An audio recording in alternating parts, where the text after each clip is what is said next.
Bonjour à tous, je vous ai envoyé un exercice supplémentaire concernant les projets d'investissement et notamment le coût que cela nous coûte à nous financer par emprunt ou à nous financer par crédit bail. La seconde partie de cet exercice sera plus classique avec un plan de financement, le calcul de la vanne ou du tri. Pour cette première question, ce n'est pas la peine de réaliser le tableau des flux de trésorerie de l'emprunt. En effet, cet emprunt ne supporte aucune charge supplémentaire hormis les charges d'intérêt. Il n'y a pas de frais de dossier. J'applique donc la formule classique. Cette fois-ci, pour le calcul des flux de trésorerie liés au crédit bail, il va y avoir plusieurs entrées et plusieurs sorties. Tout d'abord, il y aura un dépôt de garantie à verser dès le début de l'année N+1. Ce dépôt sera récupéré à la fin N+4. Chaque année, nous allons verser d'avance des loyers, donc dès le début. Ces loyers nous permettront d'obtenir des économies d'impôts. Toujours sur la même année, mais forcément en fin d'année. Donc nous retrouvons fin N+1, fin N+2, fin N+3 et fin N+4. Nous avons une option d'achat de 100 qui arrivera en N+4. Certes, l'IMO ne nous appartient pas, toutefois il faut constater l'entrée de cet IMO dans notre patrimoine. Donc nous avons une entrée d'argent de 1200, donc plus 1200, montant économisé, valeur du bien en crédit bail. En revanche, comme cet IMO ne nous appartient pas, réellement nous ne pouvons pas l'amortir. Donc chaque année, nous allons avoir une perte d'économie d'IS.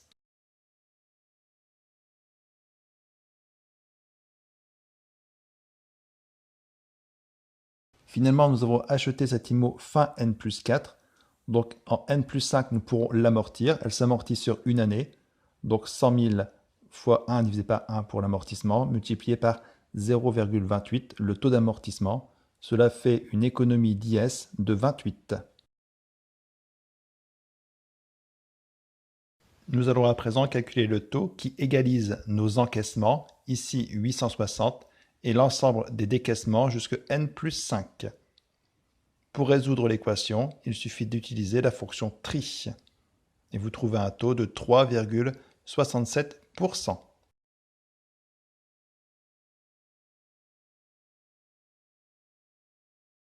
Nous allons comparer le coût des deux modes de financement, le premier par emprunt indivis et le second par crédit bail.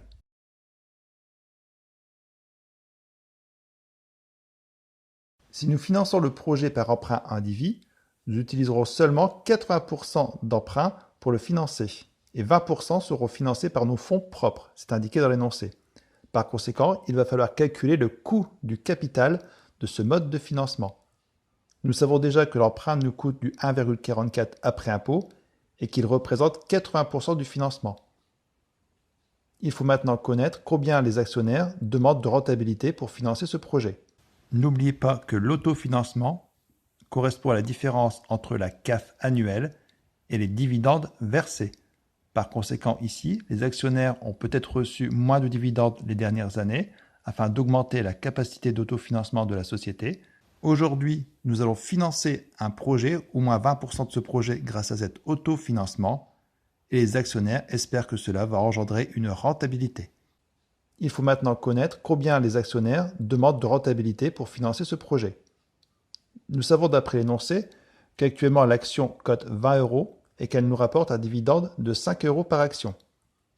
Par conséquent, si je veux savoir le rendement actuel d'une action, j'utilise la formule des dividendes constants et je trouve 25%, c'est-à-dire 5 divisé par 20. Nos actionnaires sont vraiment très gourmands. Ils veulent énormément de rentabilité. Maintenant, je peux appliquer la formule du coût du capital pour connaître le coût du capital du financement mixte de ce projet. Vous trouvez 6,15%. Ces 6,15% représentent le financement mixte, c'est-à-dire 80% réalisé par emprunt à 1,44 et 20% réalisé par autofinancement avec des actionnaires qui exigent une rentabilité de 25%. Concernant le coût de financement par le crédit bail, nous avons déjà trouvé 3,67%.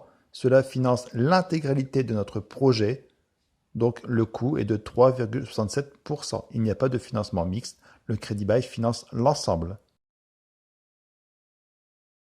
Le choix sera vite fait, en effet le financement mixte par autofinancement et emprunt indivis est tout de même beaucoup plus coûteux que le crédit bail. En effet, lorsque nous avons calculé le coût du capital par financement mixte, nous nous sommes aperçus en fait que les actionnaires demandaient une rentabilité de 25%, ce qui est énorme. Et même si cela ne représente que 20% du financement mixte, cela a tout de même plombé ce mode de financement. Il est donc préférable ici de se financer par crédit bail.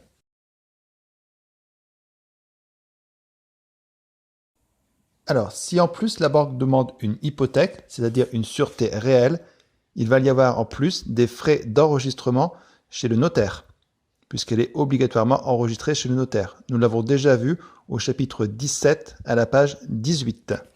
Je vous rappelle que l'hypothèque est une garantie sur un bien immobilier pour couvrir le risque de non-remboursement de l'emprunt. Les frais d'hypothèque vont donc augmenter le coût de revient de l'emprunt indivis. Comme le financement mixte était déjà supérieur au financement par crédit bail, cela va seulement empirer. Donc finalement, notre décision ne serait pas impactée. Finalement, frais d'hypothèque ou pas, cela ne changerait strictement rien au choix du financement par crédit bail. Le choix de financement resterait donc le même puisque le financement mixte avec emprunt serait quoi qu'il arrive plus onéreux avec hypothèque ou sans hypothèque.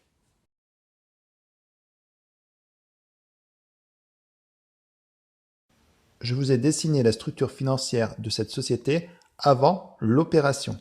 Nous avons des capitaux propres pour 10 000 et des dettes financières pour 4 000. Si je calcule le ratio d'endettement financier, cela nous donne du 0,4 ou 40%, ce qui signifie que l'endettement financier est très faible.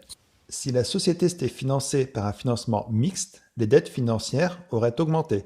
Par contre, ce n'est pas le cas ici, donc les dettes financières ne bougeront pas. Ici, la société a choisi de se financer par crédit bail. Le crédit bail, ce n'est pas directement un emprunt, donc cela n'apparaîtra pas au passif du bilan, donc cela ne touche absolument pas la structure financière de la société après le financement. Nous pouvons donc dire que le crédit bail n'impacte pas directement la structure financière de cette société. Il y a simplement une information qui devrait être indiquée dans l'annexe des comptes annuels. En revanche, il est toujours possible qu'ultérieurement, lorsque nous calculerons notre gearing, un banquier, par exemple, demande à ce que le crédit bail soit retraité comme un emprunt, comme nous avons déjà pu le faire lorsque nous réalisons des bilans fonctionnels. Pour cette seconde partie de l'exercice, notez bien que les actionnaires ont rejeté l'hypothèse du crédit bail et veulent absolument se financer par emprunt et par autofinancement. Tout d'abord, le taux d'actualisation permet d'actualiser des flux de trésorerie concernant un projet d'investissement. Il doit rémunérer deux choses: le risque et le temps. Le risque pris par les investisseurs à investir dans ce projet et le temps, tout simplement parce que l'argent qu'ils vont laisser à disposition de la société pour l'investir, ici l'autofinancement, ils ne pourront pas en disposer pendant un certain laps de temps. Le coût du capital représente le coût moyen pondéré des différents financements utilisés par la société, que ce soit par des capitaux propres, les actionnaires, les associés, ou par les dettes financières, les emprunts. Comme il représente le coût habituel de financement de la société, on l'utilise comme taux d'actualisation. Toutefois, le coût du capital d'une société à une date donnée ne peut pas toujours être utilisé pour les calculs d'actualisation d'un projet d'investissement. En effet, le projet d'investissement peut avoir des caractéristiques totalement différentes de l'activité habituelle de la société. Comme nous sortons des sentiers battus, il faut donc trouver le coût de financement réel par rapport au projet d'investissement. La société Fox a plutôt l'habitude de se financer par l'intermédiaire de ses capitaux propres. Or ici, dans le cas où elle aurait choisi le financement par emprunt, elle se financerait à 80% par emprunt. Donc vous voyez ici, si on a choisi l'emprunt, on sort un petit peu des sentiers battus de la société. Elle se financerait plutôt par emprunt, ce qui n'est pas habituel. Donc forcément, le coût du capital qui était calculé, qui était de 12%, ne correspond pas au coût du capital que nous avons calculé tout à l'heure. On n'aura plus la même structure financière. Bref, le nouveau projet que nous allons lancer ne sera pas financé comme nous le faisons habituellement, donc on ne peut pas utiliser le coût du capital que nous avons pour la société. Il faut recalculer ce coût du capital, c'est ce que nous avons fait tout à l'heure. Dans cette société, les actionnaires ont un très fort pouvoir de décision. Aussi, ils ont préféré choisir l'emprunt plutôt que le crédit bail en espérant pouvoir bénéficier d'un effet de levier financier. Sans doute pense-t-il que la société sous-utilise l'endettement. Les actionnaires veulent donc profiter des taux d'intérêt qui sont actuellement très bas. Pour réaliser le plan de financement, il va d'abord falloir calculer la CAF de ce projet. Pas de grosses difficultés. N'oubliez pas cependant que dans le calcul des dotations aux amortissements, les fameux 240, il ne faut pas retirer en finance la valeur résiduelle. J'ai choisi de ne pas intégrer dans ce tableau la cession d'immobilisation, tout simplement parce que logiquement, quand on calcule la CAF, on ne met pas le compte 775. Par contre, il faudra que je le fasse quand même figurer dans mon plan de financement. Comme forcément nous allons subir une imposition de la plus-value réalisée, il faudra l'intégrer pour sa valeur nette. Je vous ferai un second corrigé où j'intègre exceptionnellement cette cession dans la CAF. Voici le plan de financement où je vais intégrer le compte 775, donc les cessions d'IMO, pour la valeur nette, soit 33 multiplié par 0,72.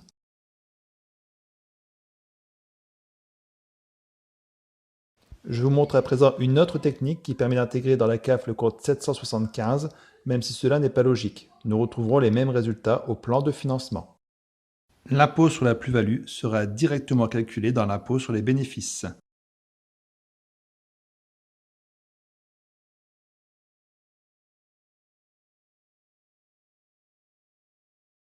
Comme vous pouvez le voir, quelle que soit la méthode utilisée, nous aboutissons au même flux de trésorerie concernant le projet. Attention, ces calculs ont été réalisés avant le financement. Afin de comparer deux projets, nous pouvons nous baser sur différents critères, des critères financiers, mais également des critères non financiers, comme par exemple la protection de l'environnement. Ici, pour notre cas, nous avons calculé pour le projet A des critères financiers, puisque nous disposons déjà de ces critères dans l'énoncé pour le projet B. Nous pourrons ainsi entreprendre une comparaison entre les deux projets. Premier critère financier, la vanne, qui est de 1082, ce qui veut dire que le projet est rentable.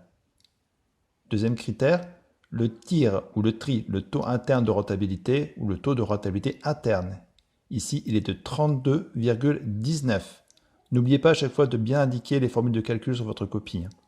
Cela signifie que le projet est rentable jusqu'à un taux de 32,19. Si jamais le coût du capital était supérieur à ce taux, nous perdrions de l'argent. Ici, ce n'est pas le cas puisque le coût du capital est d'environ 6%.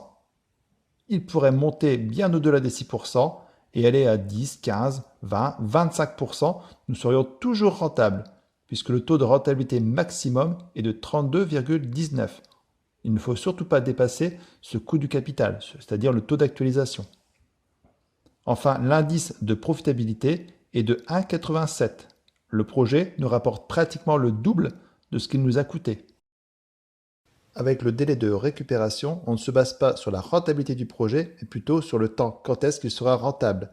Quel est le risque qu'il ne soit pas rentable? Ce critère va donc privilégier des flux de trésorerie très importants les premières années, car elles subiront moins le poids de l'actualisation.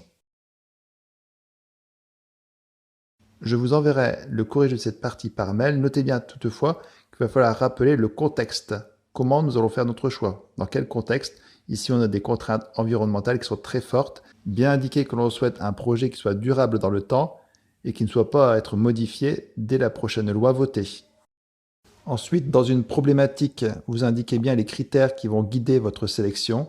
Donc, il va y avoir des critères financiers, de ce qu'on a déjà vu, la vanne, le tri, mais également des critères liés au risque technologique et des critères liés à l'environnement. Montrez bien qu'il n'y a pas que les critères financiers. Ensuite, vous apporterez votre choix ici sur le projet A